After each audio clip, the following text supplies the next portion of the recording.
सभी साथियों को एक बार फिर से नमस्कार। कुमार ग्लोबल स्टडीज़ के प्लेटफॉर्म पे आज हम आपके लिए एक विशेष चर्चा करने वाले हैं। अगर एलटी ग्रेड की जो वैकेंसी आई है उसको आपने फिल कर लिया है और आप तैयारी कर रहे हैं, तो आप अपना थोड़ा-सा समय, कीमती समय निकाल के ये वीडियो पूरा देख लीजिए। क्योंकि आप निश्चित ही तैयारी कर रहे होंगे, कोई बैच आपने परचेज़ किया होगा। हमें उम्मीद है आपने किया भी होगा, क्योंकि अगर ये आजकल जो है नौकरी से कोई लापरवाही नहीं करता है। और चूँकि ये 6-7 सालों बाद की ये वैकेंसी आई है, तो बेहद ही ज़रूरी हो जाता है कि आप अपनी तैयारी में कोई चूक ना करें। इसी संदर्भ में हम भी आपके साथ हैं और हम भी इसमें लगे हुए हैं। जितना हो सकेगा हम आपका साथ रहेंगे। तो उसी संदर्भ में एक कड़ी हमने भी शुरू की है, और वो क्या है, उसी बारे में आपसे चर्चा करने वाले हैं। फॉर्म कैसे भरना है, किस तरह भरना है, क्या-क्या डॉक्यूमेंट्स लगेंगे, क्या लापरवाहियाँ आपको नहीं करनी है और क्या आपको करना है। इन सारी चीज़ों का वीडियो आप प्लेलिस्ट में जाके देख सकते हैं। प्रॉपर स्टेप बाय स्टेप बताया गया है कि आपको किस प्रकार से कैसे फॉर्म फिल करना है, कैसा सिलेबस है आपका, कौन-कौन सा ग्रेजुएशन में आपका होना चाहिए, क्या आपका कॉम्बिनेशन बैठना चाहिए, क्योंकि सोशल साइंस में जो सब्जेक्ट्स हैं उसमें 2 सब्जेक्ट जो हैं आपके ग्रेजुएशन के लास्ट ईयर में होने चाहिए। ठीक है, जो मैंने अभी 4 बताए, जिसमें history, politics, geography and economics, ये 4 सब्जेक्ट ऐसे हैं जिसमें आपके सोशल साइंस के हैं, और इसमें ग्रेजुएशन आपका 2 सब्जेक्ट्स में आपका होना ही चाहिए। तभी आप सोशल साइंस से पेपर भर सकते हैं, अन्यथा नहीं भर सकते। ठीक है, तो ये रही आपकी सोशल साइंस की बात। बाकी सब्जेक्ट्स के टीचर जो हैं वो हैं, मैथ के भी टीचर हैं, विनय सर हैं, काफ़ी अच्छा पढ़ाते हैं। आपको कोई हम कोर्स नहीं देने वाले हैं। टोटल जितनी भी चीज़ें होंगी एकदम फ्री ऑफ कॉस्ट होंगी, बिल्कुल स्टेप बाय स्टेप होंगी। इसी विषय में आपके लिए एक चर्चा लेकर आए हैं, ताकि आपको बता दें कि हमारी तरफ से आपके लिए क्या सहयोग होगा। तो शुरू करते हैं दोस्तों। तो उसके लिए मैं आपको बताना चाहूँगा कि अगर आप तैयारी कर रहे हैं और आप अगर सीरियस हैं, अगर आप एलटी ग्रेड टीचर की वैकेंसी को देने के लिए सीरियस हैं और अपना सिलेक्शन निश्चित कराना चाहते हैं, तो आपको चाहिए कि प्रॉपर स्ट्रेटजी के साथ कंटिन्यूटी बनाते हुए लगातार आपको मेहनत करना है, और कम समय में अपने सिलेबस को कमांड करके उसको ज़्यादा से ज़्यादा बार रिवाइज करना है। क्योंकि सिलेबस पूरा करना ही पर्याप्त नहीं होता है। जब तक आप उसको रिवाइज नहीं करेंगे, मेमोराइज नहीं करेंगे और उसको रिटन नहीं करेंगे, यानी कि लिखेंगे नहीं, तब तक आपका मतलब सिलेबस ये समझ लीजिए अधूरा है, तैयारी आपकी अधूरी है। तो सबसे पहला काम क्या है कि आपको अपना सिलेबस जानना है। सिलेबस क्या है, इसके लिए कई सारे वीडियोस पड़े हुए हैं, आप उसको देख लीजिए। हर सब्जेक्ट के सिलेबस प्लेलिस्ट में है, आप वहाँ पे जाकर देख लीजिए। उसके बाद आपको अपना टाइम टेबल सेट करना है। अगर आप एक हाउसवाइफ हैं, यानी कि आप अगर एक फीमेल हैं, हाउसवाइफ हैं, गृहिणी हैं, अगर आप जॉब करते हैं, अगर आप कहीं कॉलेज की स्टडी करते हैं, कोई कोचिंग करते हैं, तो सब कुछ करने के बाद आपको कम से कम 6 से 7 घंटे बाद आपको रेगुलर टाइम पे यहाँ पे आपको प्रेजेंट रहना है। तब जाके आप एक प्रॉपर तैयारी कर पाएँगे। क्योंकि जितना समय आप देंगे उतना ही आपकी तैयारी अच्छी होगी। क्योंकि इतना कॉम्पिटिशन है दोस्तों, इतना ज़्यादा कॉम्पिटिशन है। एक तो ये भर्ती जो है कि 6-7 सालों बाद आई है, ऊपर से इसमें इतना कॉम्पिटिशन है, लगभग ये देखिएगा कि आप 10 लाख से ज़्यादा फॉर्म भरे जाएँगे।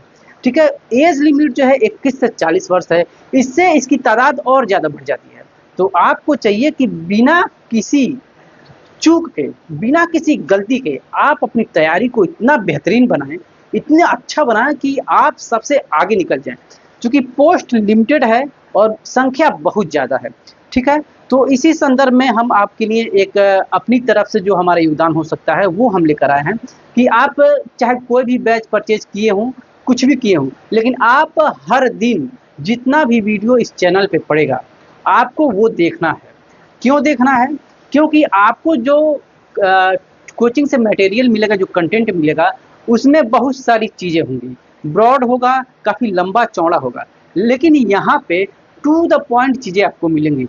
यानी कि एकदम एक्यूरेट चीज़ें आपको बताई जाएँगी, जिसको केवल आपको समझकर रट्टा मारना है। एक तरह से समझ लीजिए, बिना रट्टा मारे आपका सिलेक्शन होना नामुमकिन है।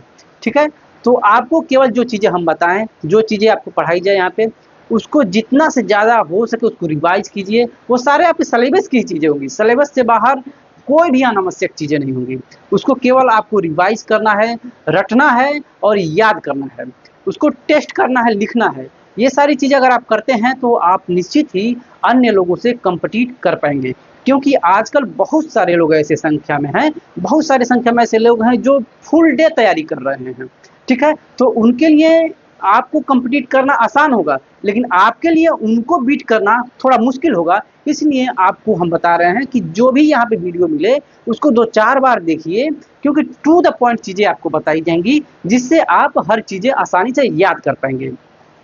तो ये रही बात कि कैसे करना है। अब सबसे बड़ी बात ये है कि अपना टाइम टेबल क्या होना चाहिए। तो दोस्तों, आपका जो भी आप जिस भी फील्ड में हैं, अगर आप जॉब कर रहे हैं या फिर आप फुल टाइम तैयारी कर रहे हैं या फिर आप कॉलेज में हैं या फिर आप गृहिणी हैं, तो उसके हिसाब से टाइम मैनेज करके अपना जो भी रूटीन हो उसके हिसाब से टाइम मैनेज करके अपना टाइम निकालें। एक प्रॉपर टाइम निकालें, 6 से 7 घंटे का पर डे का होना चाहिए, ठीक है? तब जाके आपका कुछ कंसिस्टेंसी बन पाएगा। और रही बात हमारी, तो हम आपको यहाँ पे पहला शुरू करेंगे जियोग्राफी, जो कि 20 तारीख से शुरू होगी। जियोग्राफी के सारे लेक्चर आपको 20 तारीख से शुरू होंगे, proper A to Z to the point होंगे, ठीक है। तो उसका सिलेबस हम थोड़ा सा यहाँ पे चर्चा करना चाहेंगे कि जो एलटी ग्रेड की जियोग्राफी का मेन सिलेबस है, जिसमें 10 से 11 पॉइंट हैं, ठीक है। इसमें हल्की सी चर्चा मैं करना चाहूँगा और आपको बताना चाहूँगा कि ये सिलेबस कितना ब्रॉड है। इतना बड़ा सिलेबस है, इसको टैकल करना काफ़ी मेहनत का काम है। चूँकि मैंने ये इसकी स्टडी कर रखी है और मैं इसको पढ़ाता भी हूँ, तो ये मुझे पता है कि इसके लिए कितना समय चाहिए। बिल्कुल धैर्य के साथ, एकाग्रता के साथ आपको इस पे समय देना है। तो चलिए एक हल्की सी चर्चा कर लेते हैं। जियोग्राफी का जो सिलेबस है, तो सबसे पहले भूगोल आएगा, जिसमें अर्थ एवं विषय क्षेत्र होगा, ठीक है, जिसमें आपको भूगोल का परिचय देखने को मिलेगा। अगला होगा भौतिक भूगोल, जिसमें सौर मंडल का परिचय होगा, ठीक है। पृथ्वी की उत्पत्ति, जिसमें कांट लाप्लास का होगा सिद्धांत होगा, जिसमें एक सबसे बड़ा सिद्धांत आता है बिग बैंग का सिद्धांत, यानी कि ब्रह्मांड की उत्पत्ति का सिद्धांत जो है वो बिग बैंग का सिद्धांत है, जिसको जॉर्ज लेमेंत्रे ने दिया था, ठीक है। तो ये आपको सारी चीज़ें पढ़ना है। काफ़ी डिफिकल्ट है, काफ़ी टफ है, लेकिन हम आपको इसके लिए आसान बनाकर एकदम प्रस्तुत करेंगे, आपको पचाना बिल्कुल आसान होगा। अगला होगा स्थल मंडल, यानी कि स्थल मंडल जो है अपनी पृथ्वी जो है उसकी आंतरिक संरचना, जिसको सियाल, सीमा और नीफे कहते हैं, ठीक है। यानी कि पृथ्वी को अपने 3 कोर में विभाजित किया गया है, जिसमें सियाल, सीमा, नीफे, जो कि घनत्व के आधार पर, डेंसिटी के आधार पर ये विभाजित है, ठीक है।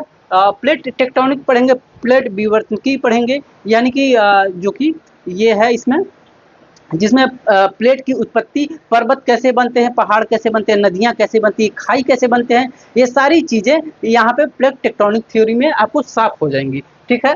अगला पढ़ेंगे आप वायुमंडल पढ़ेंगे, जिसमें वायुमंडल के संगठक संरचना, सूर्यताप क्या है, त्रिवार्था का, थॉर्नबेट का, जलवायु वर्गीकरण क्या है, ये सारी चीज़ें यहाँ पे पढ़ेंगे। वायुदाब पेटियाँ क्या हैं, 7 वायुदाब पेटियाँ हैं, ठीक है, जिसमें से आपका भूमध्य सागर जो है ये दाब पेटी है, और आपका ध्रुव जो है ये भी दाब पेटी है, जबकि आपकी जो 2 पेटियाँ और हैं, 4 पेटियाँ जो और हैं, वो गतिक पेटियाँ होती हैं, ठीक है। तो ये 7 पेटियाँ होती हैं वायुदाब पेटियाँ, जो कि आपको क्लास में धीरे धीरे आपको समझ में आ जाएगा और इस तरह से आपको बताया जाएगा कि आप उसे आसानी से कर पाएँ, ठीक है। अगला है आपका जलमंडल है, जिसमें सागरीय नितल, उच्चावच, तापमान, लवणता और जल धाराएं आप पढ़ने वाले हैं, कि किस प्रकार से सागर में लवणता आती है, लवणता स्थिर क्यों रहती है, लवणता कब कब कम होती है, कहाँ पे ज़्यादा होती है, ये सारी चीज़ें हम पढ़ेंगे, ठीक है। नेक्स्ट है आपका जैवमंडल, जिसकी अर्थ और संरचना, पारिस्थितिकी तंत्र की संकल्पना पढ़ेंगे, ठीक है। अगला है मानव अधिवास, ठीक है, जिसमें मानव अधिवास का अर्थ एवं विषय क्षेत्र, ग्राम एवं नगरी, ठीक है, नगरी अधिवास के बारे में चर्चा करेंगे, ठीक है। अगला है आपका मानव भूगोल से है, जिसमें मानव पर्यावरण अंतर संबंध, जिसमें निश्चयवाद की संकल्पना आएगी, जिसमें संभववाद की संकल्पना आएगी। तो ये थोड़ा सा दार्शनिक पहलू हो जाता है, ठीक है। मानव भूगोल जो है आपका दार्शनिक पहलू हो जाता है, जिसमें निश्चयवाद और संभववाद जैसी चीज़ें आएंगी, जो कि समझना काफ़ी कठिन होता है, बिना पढ़ाए हुए आप नहीं समझ सकते इसको, ठीक है। तो इसको बहुत आसानी से आपके लिए प्रस्तुत किया जाएगा, जिसको आप आसानी से पचा पाएंगे, ठीक है। उसके बाद है आर्थिक भूगोल आ जाता है, जिसमें आर्थिक भूगोल का अर्थ, विषय क्षेत्र, प्राथमिक, द्वितीयक, तृतीयक, चतुर्थक उद्योग आ जाता है आपका, ठीक है। आर्थिक उद्योग पूरा पढ़ेंगे और आखिरी जो है वो भारत का भूगोल है, ठीक है। भूगोल के, भारत के भूगोल के बाद कृषि भी है, ठीक है। तो भारत का जो भूगोल है, भारत का भूगोल के लिए एक चीज़ हम आपको दिखाना चाहेंगे, ये देखिए, ये है भारत का भूगोल का विस्तृत, भारत का विस्तृत भूगोल, ठीक है। ये डी आर खुल्लर की किताब है, इतनी मोटी किताब है, ऐसे 2 किताबें और हैं, ठीक ठीक है, जो कि आपको पढ़नी नहीं है। इसका सबका सार आपके लिए हम प्रस्तुत करेंगे, बिल्कुल आसान से, कम समय में और टू द पॉइंट चीज़ें, जिसको आपको केवल रटना है। 2-3 बार आप वीडियो देखेंगे तो वैसे ही आपको कंठस्थ हो जाएंगे। तो ये हल्की सी चर्चा हमने की है, जिसमें आपको हम बताए हैं कि क्या इसका सिलेबस है। भूगोल का सिलेबस बहुत बड़ा है, ठीक है। इसका पीडीएफ हम आपको क्या कहते हैं कि डिस्क्रिप्शन में दे देंगे, तो आप वहाँ से देख सकते हैं, ठीक है। तो ये सिलेबस जो है काफ़ी बड़ा है दोस्तों। इसके लिए प्रॉपर आपको डेडिकेशन के साथ, धैर्य के साथ इसको पढ़ना पड़ेगा। ये तो केवल हुआ एक सब्जेक्ट का, ठीक है। अगर आप जीएस के पेपर देंगे, जिसको 30 क्वेश्चन आते हैं, 60 नंबर का होता है, इसमें इससे ही क्वेश्चन आएंगे। तो आपका बेनिफिट ये है कि आपका जीएस भी तैयार होगा और आपका सब्जेक्ट भी तैयार हुआ। अगला पोर्शन आता है, अगर पॉलिटी है तो पॉलिटी, हिस्ट्री है तो हिस्ट्री, नहीं तो इकोनॉमिक्स। ये सारी चीज़ें आपको मिलेंगी, प्रॉपर एकदम टू द पॉइंट मिलेंगी, कम समय में ज़्यादा से ज़्यादा चीज़ें आपको मिलेंगी। क्योंकि हमें कोई क्लास नहीं चलानी है, कोई कोर्स नहीं चलाना है, इसलिए कम समय में टू द पॉइंट चीज़ें आप तक डिलीवर की जाएंगी। आपका कर्तव्य सिर्फ इतना है कि वीडियो को ज़्यादा से ज़्यादा तक शेयर कीजिए, लोगों तक शेयर कीजिए, वीडियो को लाइक कीजिए और अपने दोस्तों को बताइए कि हाँ, यहाँ पे बिना कोर्स के, बिना कोई पैसा खर्च किए चीज़ें to the point, accurate, 100% authentic चीज़ें मिलती हैं, ठीक है। चैनल पे नए हो तो चैनल को सब्सक्राइब कर लीजिए। मिलते हैं एक नए वीडियो में, और ध्यान रहे कि क्लासेस जो है वो 20 अगस्त से स्टार्ट हो जाएंगी। तो आप लोगों को बताइए, अपने जो भी सहभागी हैं, जो भी आपके सहपाठी हैं, उन तक पहुंचाइए, ठीक है। एक प्रकार से हमारी भी सहायता हो जाएगी और हमें भी अच्छा लगेगा कि हाँ, हमारे मेहनत को आपने भी इज्जत दी है, कद्र की है। तो मिलते हैं एक नए सेगमेंट में जब क्लास स्टार्ट होगी। तब तक के लिए अगर कोई नई न्यूज़ आती है, कोई नई चर्चा होती है, किसी का कोई सवाल होता है, तो उसके जवाब जरूर देंगे। और एक अगले फिर से मिलते हैं एक नए सेगमेंट में। तब तक के लिए अपना ख्याल रखिए। जय हिंद, वंदे मातरम।